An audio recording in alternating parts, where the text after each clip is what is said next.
Good morning, everyone. Good morning. And welcome to Windward Buddhist Temple Family Service. My name is Lisa Fujikawa, and I will be your MC this morning. We will begin with the ringing of the temple bell, or Kansho, that signifies the beginning of a temple service. It is a deep and sacred ritual steeped in ancient tradition. It is the calling of the people to come together to listen to the Dharma, or teachings. The temple bell represents the gratitude and deep appreciation of the members, friends, and guests of the Windward Buddhist Temple. Please sit quietly in your seat.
If you are able, please rise for the meditation, followed by the chanting of the Vandana Ti-Sarana by the congregation in Pali and English in the red Jodo Shinshu Service book on page 7.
Please be seated.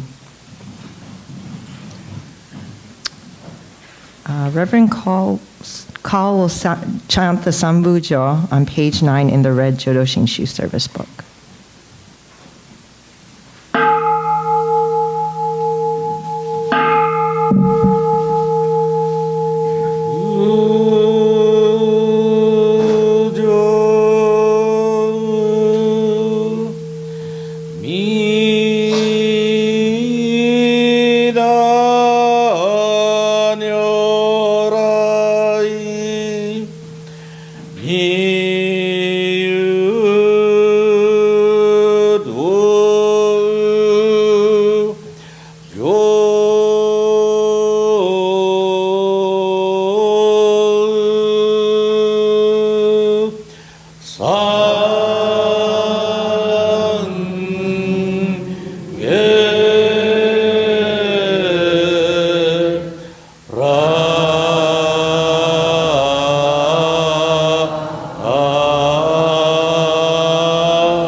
come before the shrine of Amida Buddha to commemorate, observe this monthly memorial service of our departed loved ones' attainment of Buddhahood and Nirvana.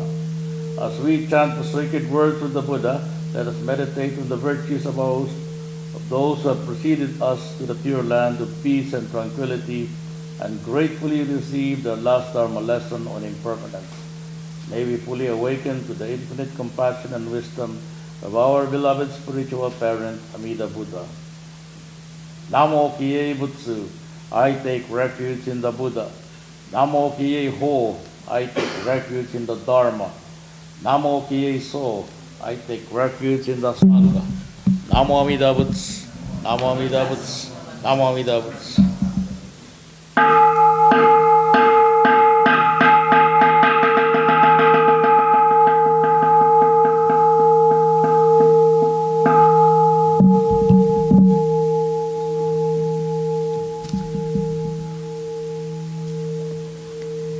We will now have the remembrance of those individuals who passed away in the month of March in any year. Reverend Kalu will hit the gong several times to start. Then the names of the deceased will be announced. Please go forward just to offer incense. Then Reverend Kalu will hit the gong again for each name. After the last name is called and the incense offered, he will hit the gong several times. Then go directly to the Sutra, Gassho To Amida in the Jodo Shinshu Service book on page 123.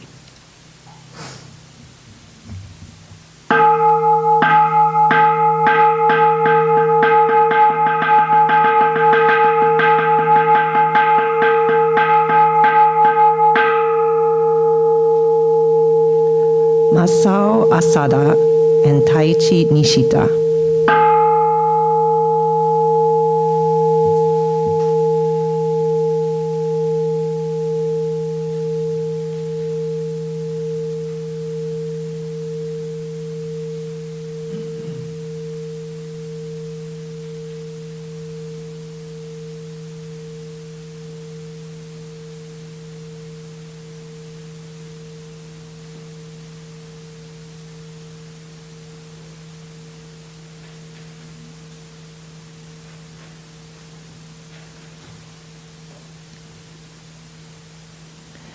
Evelyn Kuwada.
Buddha's voice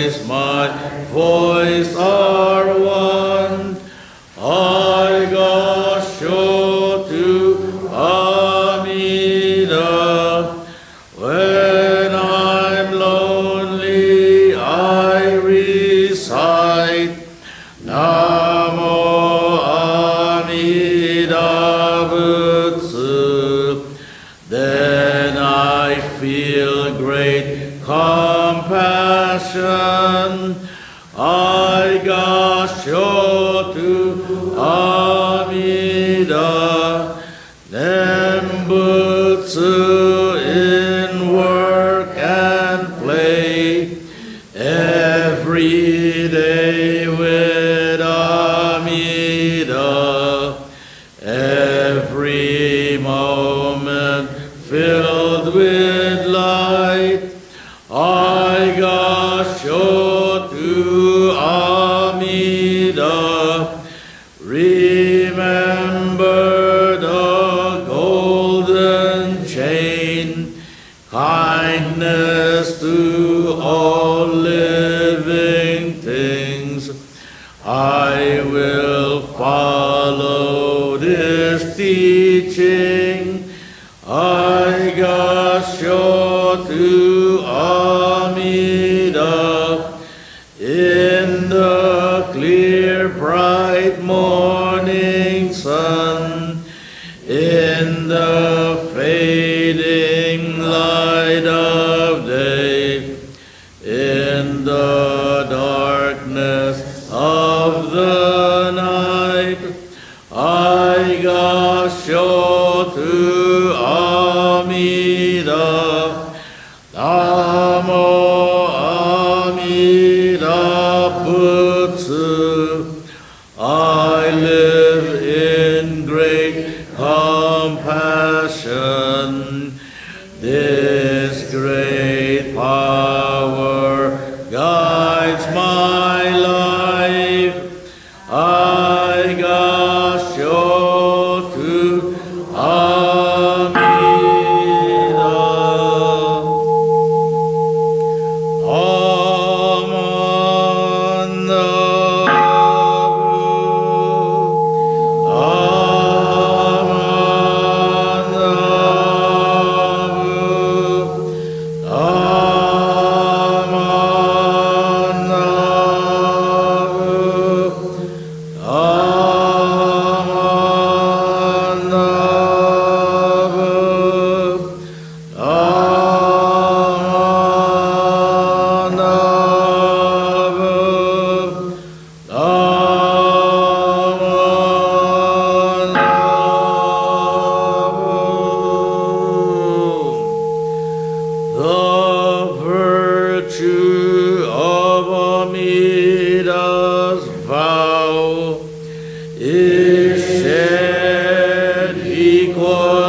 If you are able, please rise for the recitation, the creed, that will be projected on the screen. Thanks to Ryan.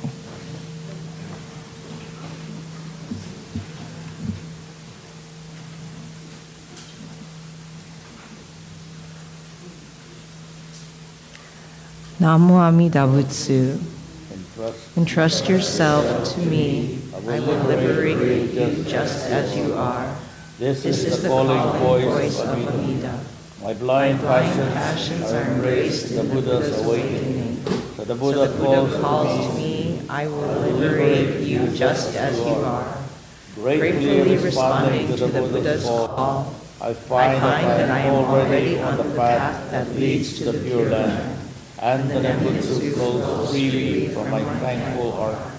It is due to the guidance of Shin and successive spiritual leaders who have transmitted the teachings to us today.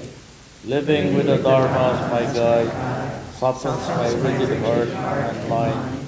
Gratitude for the gift of life that I have received frees me from becoming lost in greed and anger. and allows me to share a warm smile and speak gentle words, sharing in the joy and sadness of others.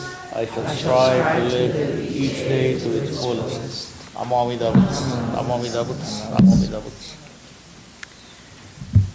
Please continue to stand for the Gatha at our altar in the Praises of the Buddha book on page 22.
Please be seated.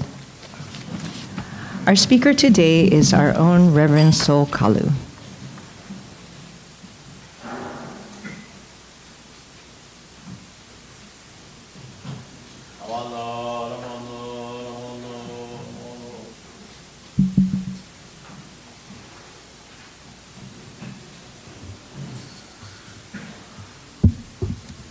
Hello. I always have to do that. Let's join our hands together in Gassho and recite the three treasures. Namo Ki Butsu, I go to the Buddha for guidance. Namo Ki Ho, I go to the Dharma for guidance. Namo Ki So, I go to the Sangha for guidance. Namo Amida Butsu, Namo Amida Butsu. Good morning, and thank you again for coming to today's 9 o'clock morning service as we welcome the third week of March 2025. Actually, spring season has finally arrived, and for those of us who have seasonal allergy, I hope we can weather this time of the year when pollen is abundant in the air we breathe. It is very admirable of you all to give a portion of your precious time every Sunday morning to come to this temple to listen to the Dharma. The Sunday service at the temple is, for most of us Jodo Shinshu Buddhists, is a time we set aside from our busy everyday life of working for a living, taking care of children and grandchildren, or studying to secure a better future. We renew ourselves spiritually and meet new friends, or friends both old and new, when we attend the weekly Sunday services.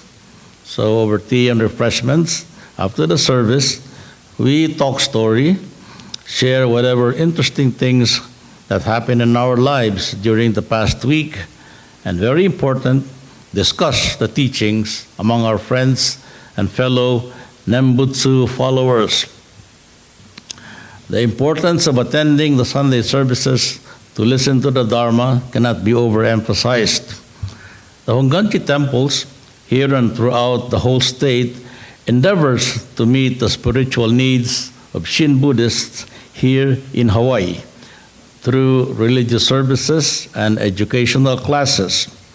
It is an organized effort to provide an opportunity not only for us, but for our children as well in their search for the right way of living.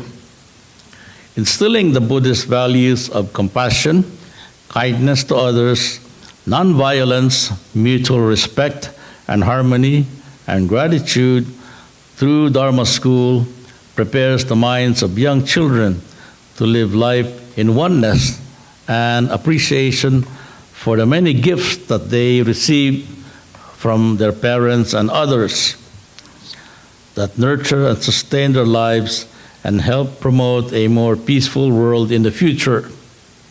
Some, if not most of you, have probably gone through Dharma school at one time in your lives, and together with the nurturing of your parents, you are practicing Shin Buddhist now.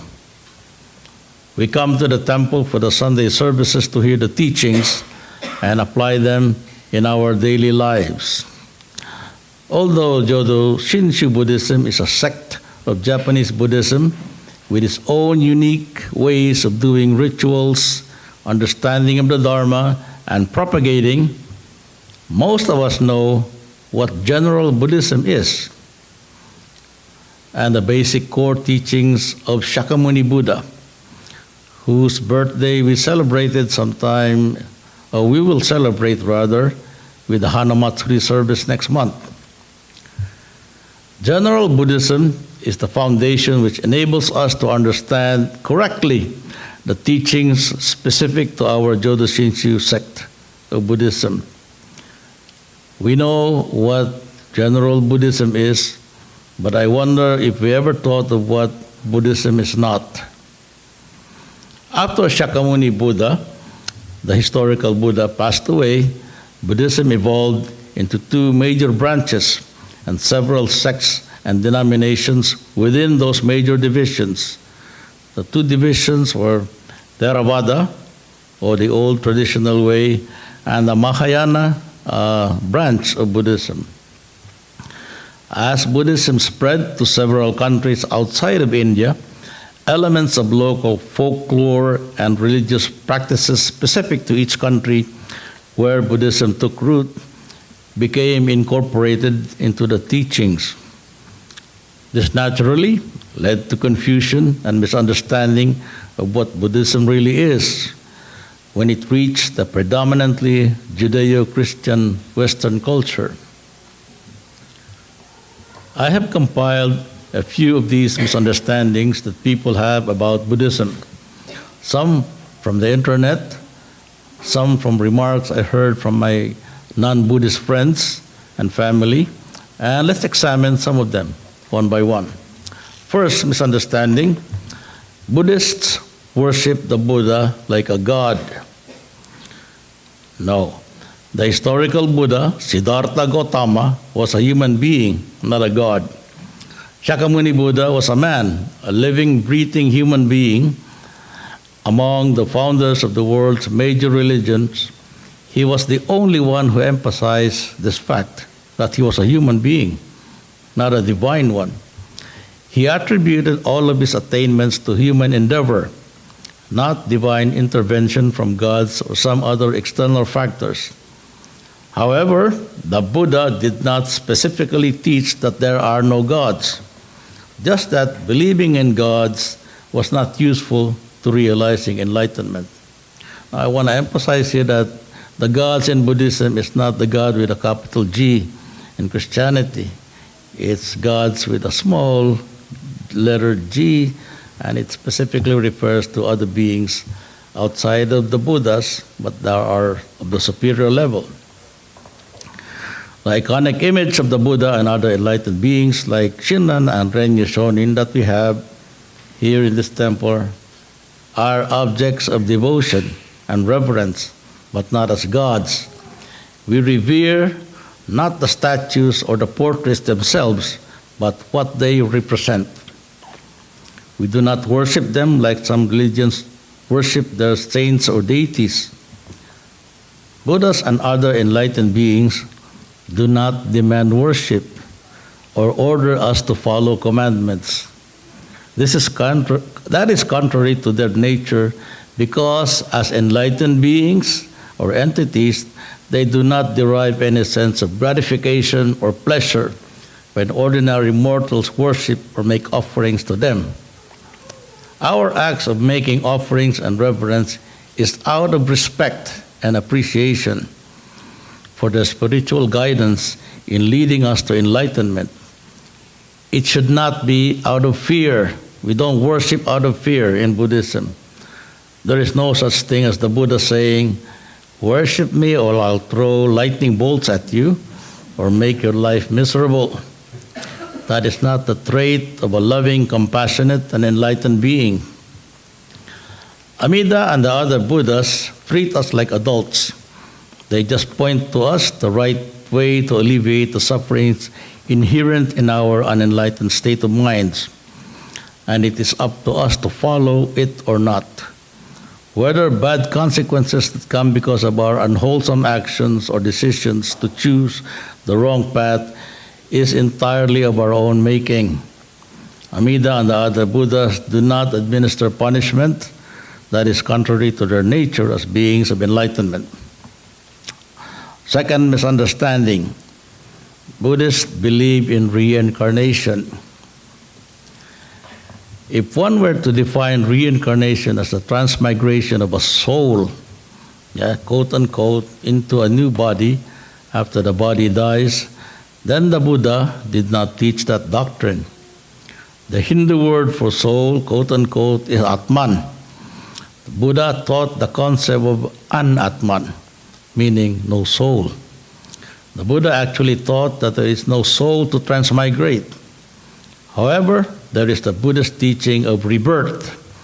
According to this doctrine, it is not the soul, but the energy or conditioning created by one's life that is reborn into another.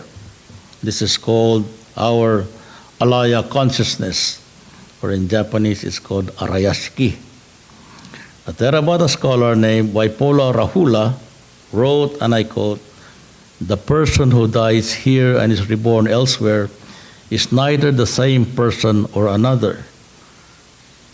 That one is kind of difficult to understand. However, one does not have to believe in rebirth to be a Buddhist. Many Buddhists are agnostics, meaning they neither believe nor disbelieve on the matter of rebirth. Third misunderstanding. Buddhism teaches that nothing exists. Non-Buddhists would then argue that if nothing exists, who is it that imagined that something does not exist? This is another misunderstanding of the concept of emptiness or shunyata in Mahayana Buddhism. Buddhism does not teach that nothing exists, but rather challenges our understanding about how things exist. Buddhism teaches that things, beings, and phenomena have no intrinsic existence. It does not teach that there is no existence at all. Things and phenomena exist because of causes and conditions that came about to bring things and phenomena into existence. For example, we have that incense burner in front of us because someone made them out of metal. The chairs that you're sitting on right now were designed by someone and mass-produced out of metal and plastic and cloth. The cars that we drive every day were made from many components and assembled to function as vehicles. In other words, there is the confluence of causes and conditions of materials and the effort of someone who used those materials to make a thing we use to exist. All of these things we just mentioned, cars, incense burners, whatever, all material things we see right now did not miraculously come out of the thin air and appeared before our eyes. When we say a thing is empty, quote unquote, in Buddhism, it does not mean it doesn't exist. It means that without the parts that make up an object, or the conditions that brought about the parts to come together and become the unit itself will not exist. Fourth misunderstanding.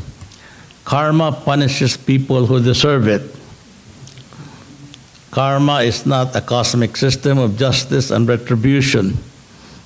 In Buddhism, there is no supreme deity that judges and metes out punishment according to wrong deeds done in someone's lifetime. Buddhism teaches about the law of cause and effect, which is good deeds bring good results, bad deeds bring bad results. Whatever you do is what happens to you. You reap what you sow. Karma is not about bocce for something unwholesome that we did. If it is so, who is giving the bocce? Nobody. Karma is not the only force that causes things to happen. The disasters of earthquakes and tsunamis that happens every so often, for example, do not mean that the people living in the damaged areas and those who died deserve to be punished for past misdeeds by an angry God or deity. Unfortunate events can happen to anybody, anytime, even to the most righteous and good person. On the other hand, karma is also a force that results in something positive and happy, given the right causes and conditions. Fifth misunderstanding. Buddhism teaches that we are supposed to suffer. The first noble truth that the Buddha taught upon attaining enlightenment is often translated in the books as life is suffering. People read that and think that Buddhism regards life as always miserable. Well, the Buddha didn't speak English, and so he did not use the English word suffering to describe life. The actual word was dukkha in the Pali language that the Buddha spoke during his lifetime. And it has many meanings. It can mean ordinary suffering, but it can also refer to anything that is temporary, incomplete, or conditioned by other things. So even the joy and bliss that we sometimes feel in our ordinary human life are dukkha, because they come and go. They're not permanent and thus become the seeds of future suffering when we no longer experience this temporary joy and bliss and we crave for more. Some translators use the word stressful or unsatisfactory to translate the word dukkha. To say that Buddhism teaches that we're supposed to suffer is incorrect. Even if we accept the translation that the Buddha said that life is suffering, let's say we just say, yeah, he did say that, but he didn't. That's the first noble truth. The Buddha did not stop at that. If he had said life is suffering and had said no more, that's it. Yeah, Buddhism is pessimistic. But he went on to teach the second, third, and fourth noble truth, which identified the cause of suffering, that suffering can be minimized or eliminated, and the ways to achieve this. That, of course, is the Noble Eightfold Path. So, Buddhism, rather than being pessimistic about life, is actually realistic and offers the solution to relieve or minimize suffering. Sixth misunderstanding. Buddhists are supposed to be vegetarians. Vegetarianism, because of its refraining from the taking of life of animals for food, is encouraged by most schools of Buddhism. But at the same time, it is a personal choice, not a commandment. Some schools of Buddhism do insist on vegetarianism. In our own Jodo Shinshu tradition, there is no issue as to the eating of animal flesh. We acknowledge our being foolish, ignorant, filled with bono or blind passions, and we have to take animal life in order to live. In becoming aware of this, we entrust to Amida Buddha's primal vow to extinguish the negative karma generated by our killing and eating animals for our survival. But for those of us who chose to be vegan and abstain from consuming animal flesh, that is a very laudable thing to do, for it fosters compassion and respect for other sentient life forms. and as some say, it's better for our environment. Monks during the early times and even today in some parts of the Buddhist world begged for their food, and the monastic rule was that meat as an offering is allowed for consumption unless the receiving monk knew that the animal was slaughtered specifically for him to eat. So in that situation, he cannot eat the meat. But as long as he doesn't know how the animal was killed or whatever, it's okay. Seventh misunderstanding, Buddhism is not a religion. I don't know if many of you agree with that. I purposely placed this on the latter part of the list because it requires further discussion and explanation. Is Buddhism a religion or a philosophy or a way of life? My answer to that is it is both a religion and a way of life. To proclaim oneself to be Buddhist but not putting into practice the Eightfold Path and other teachings in one's daily life is hollow Buddhism. It has to become a way of life for the true seeker of truth and liberation from the suffering brought about by the three poisons of greed, anger, and ignorance. And for us Jodo Shinshu Buddhists, Buddhism is definitely more than a way of life. For the core of Jodo Shinshu Buddhism is Shinjin, a word difficult to directly translate into English, but something similar to quote-unquote faith or entrusting in other religions. Because we entrust ourselves to the workings of the primal vow of the Buddha of infinite light and life, that's Amida Buddha, Jodo Shinshu Buddhism cannot be just a way of life or a philosophy.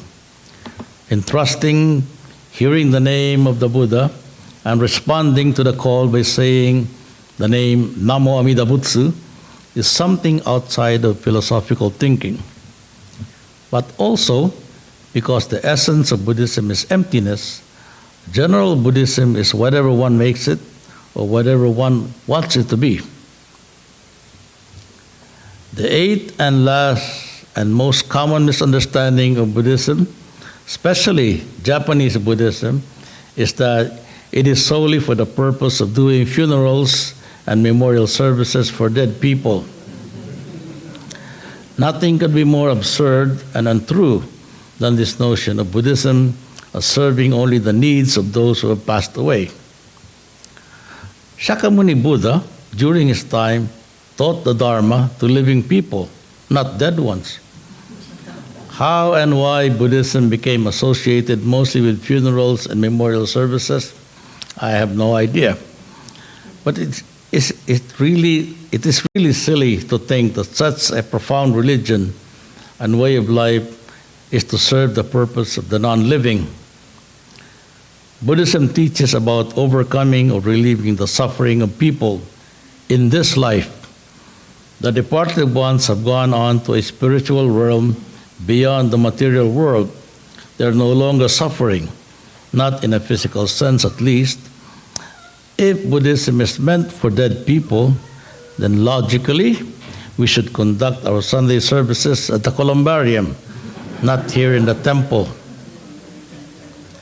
There are many more things about general Buddhism that many people do not clearly understand, and those can lead to misconception about Buddhism as spiritual path. It is said that the Buddha taught 84,000 ways to enlightenment and taught them according to the mental and spiritual capability of his listeners. So inevitably, some misunderstanding developed after his passing away, and his remaining disciples couldn't resolve the differences in their understandings of the teachings.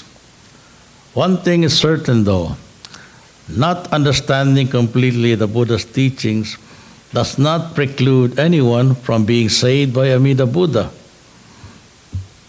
It is the ignorant, foolish person that is the main object of the primal vow. I hope that the few understandings that I have just presented can help clarify some of the incorrect views that some people have about Buddhism. In conclusion, let us now put our hands together and recite the Nembutsu in gratitude. Namo Amida Butsu, Namo Amida Butsu, Namo Amida Butsu. I thank you all very much.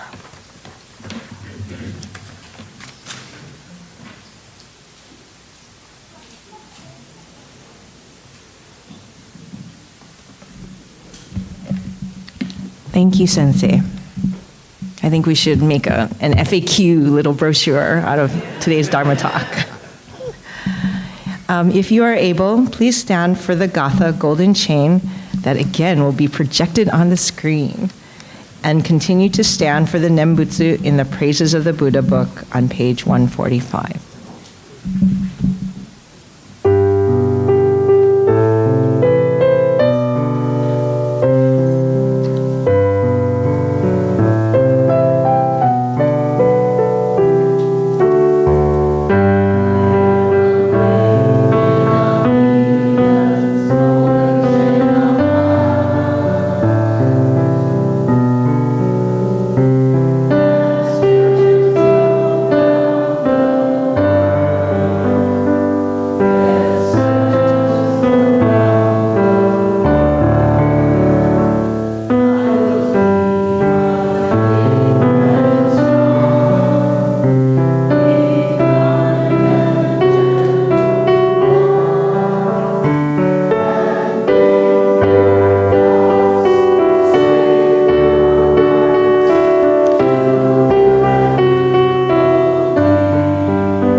Please be seated. Oh, not yet, sorry.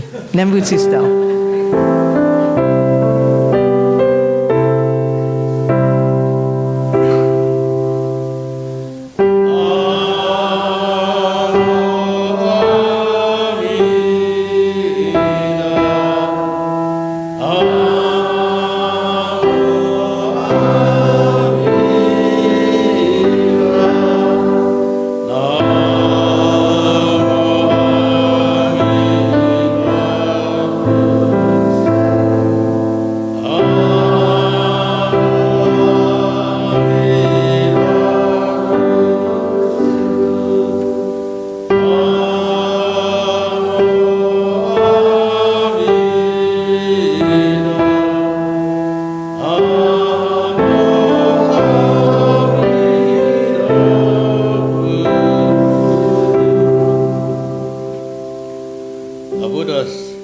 infinite in number, all praise Amida, whose majestic powers are boundless.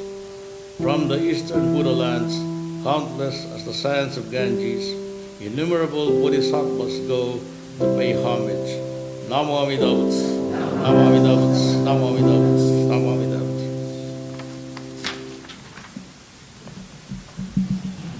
Now you may be seated. We will have announcements from our president, Dennis Tashiro.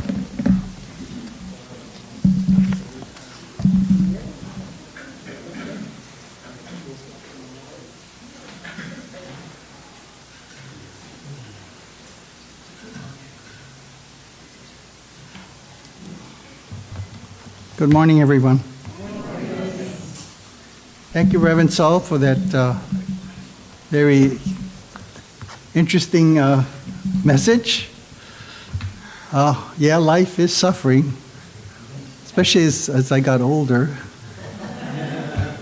Can't eat one of my favorite foods. I'm somehow developed an allergy to shrimp now. Takes longer to recover from a cold. I still have a cough from this whole week. So, I can still watch football. And I can golf. Not well, but I can golf. Thank you, Lisa, for being our MC. Thank you, Merle, for being the greeter. Thank you, Cynthia, for ringing the Kansho. Thank you, Joy, for playing the piano. And of course, Ryan, who's recording this service. We do have a few guests today. First is Jennifer, friend of, why don't you please stand?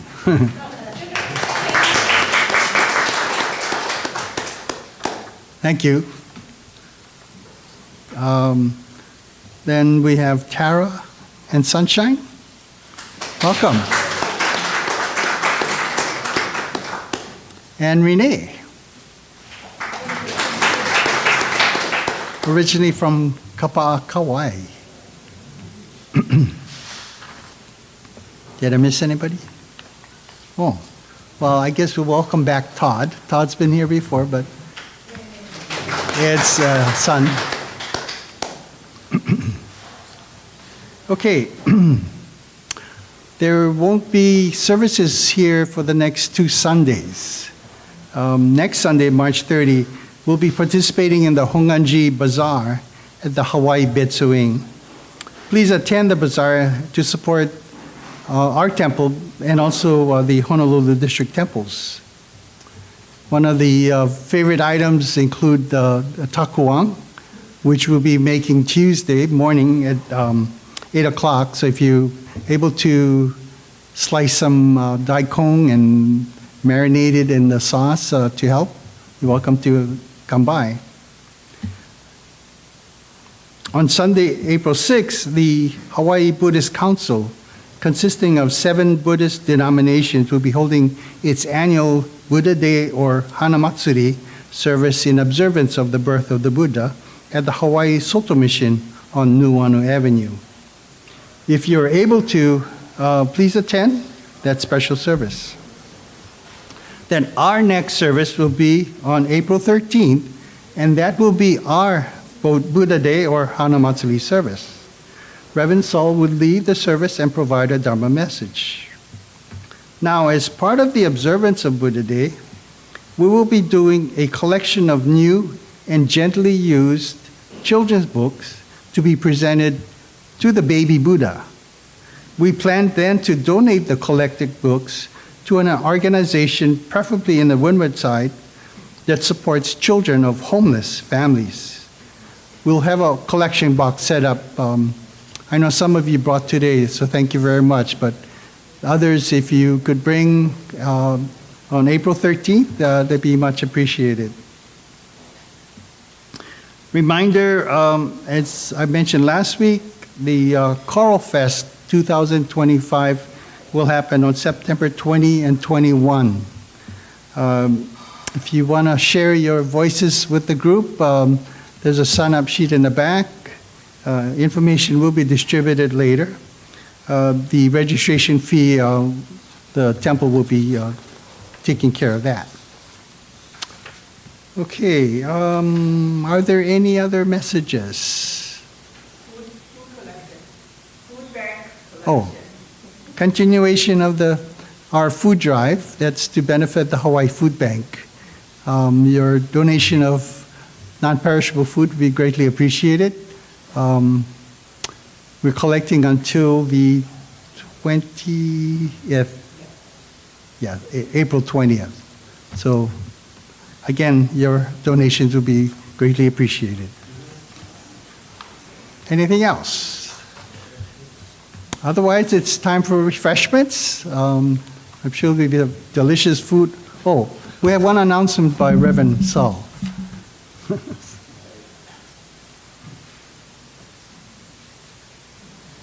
Hi, thank you everyone. I'd like to take this opportunity to announce my retirement from the active ministry of the Hongwanji Mission of Hawaii. Unfortunately, my health no longer permits me to do what is required of me as a regular minister. So my last working day would be the end of July, and that will give the bishop enough time to look for a replacement, because I understand that in August there are no services here in this temple. So I wish I could serve a few more years, but actually it's really time for me to go, because it's really becoming more and more difficult given my physical condition. It's like an old racehorse that no longer wins races. It's time to retire and to be turned into dog food or glue. So, no, thank you all very much for, giving me exactly 1 year of service here at this wonderful Sangha, Kailua Buddhist Temple. As I see it, this temple has a lot of potentials because you all come here regularly. You try to reach out to the outer community, so please continue doing that good work. So thank you all very much, and may all the Buddha's, I shouldn't say this, but the Buddha's blessing be with you all. Thank you.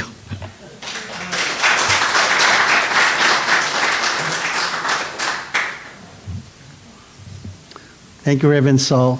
Yes, it's only been 1 year, but more and more I really enjoy his Dharma messages. I think it's enriching. So every chance you get, come Sundays, be sure to listen to Reverend Saul before he retires. Thank you. Okay, let's do words of thanksgivings. It'll be up on the screen. We are truly grateful for this wonderful food, a gift of life. May we share its benefits with all beings. As we partake of this food, let us remember Amida Buddha's compassion, which surrounds all people and all forms of life. Namo Amida Butsu. Itadakimasu. Thank you.